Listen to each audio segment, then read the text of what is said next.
اعوذ باللہ من الشیطان الرجیم بسم اللہ الرحمن الرحیم۔ اسرائیل اور حماس کی لڑائی، فلسطینیوں کی نسل کشی، اور اب اسرائیل کے اوپر اسرائیل کی طرف سے بڑا حملہ کرنے کی دھمکی، یعنی کہ غزہ میں موجود فلسطینیوں کا نام و نشان مٹانے کے لیے اسرائیل نے جو دھمکی دی ہے، اس پر کون بولتا ہے، کون خاموش رہتا ہے، اس چیز کا اب انتظار ہے۔ پروگرام میں آگے بڑھنے سے پہلے اگر آپ نے میرا چینل ابھی تک سبسکرائب نہیں کیا تو آپ سے التماس ہے کہ میرا چینل سبسکرائب کر لیں، اور اگر آپ فیس بک پر دیکھ رہے ہیں تو میرے پیج کو لائک ضرور کریں۔ اسرائیل نے عربوں کی، فلسطینیوں کی نسل کشی کے لیے اور موجودہ جو حالات ہیں اس میں جو جنگ جاری ہے اس کو ختم کرنے کے لیے ایک ہی بات کی ہے کہ وہ عالمی برادری کی بات نہیں مانے گا، بلکہ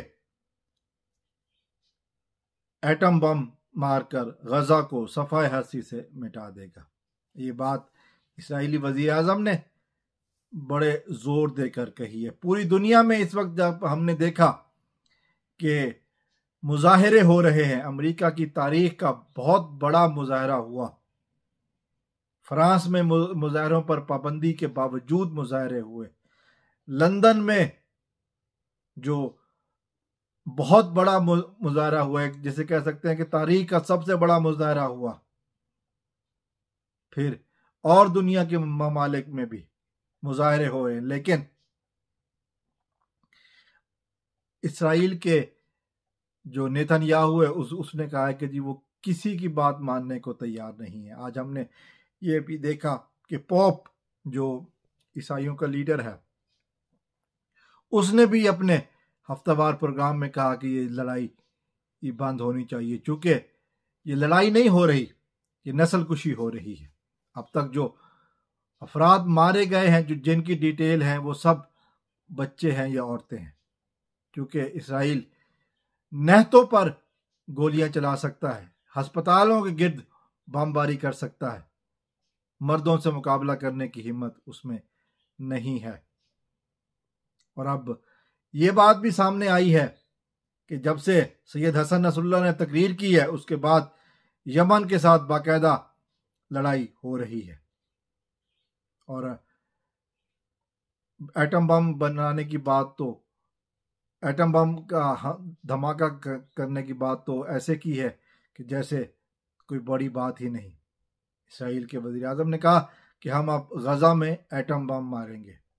بات سوچنے کی ہے کہ مسلمان ممالک کیوں خاموش ہیں، کیوں میدان عمل میں نہیں آتے ہیں۔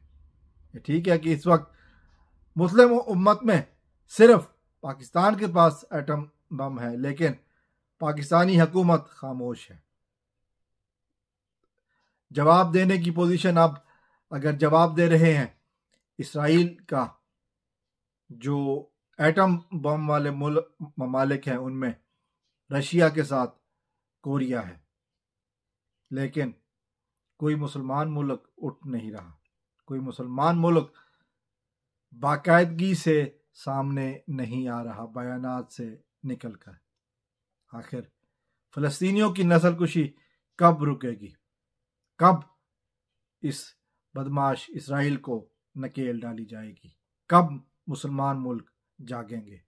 سوال ہوتا رہے گا جب تک کہ عالمی ضمیر بیدار نہیں ہوتا۔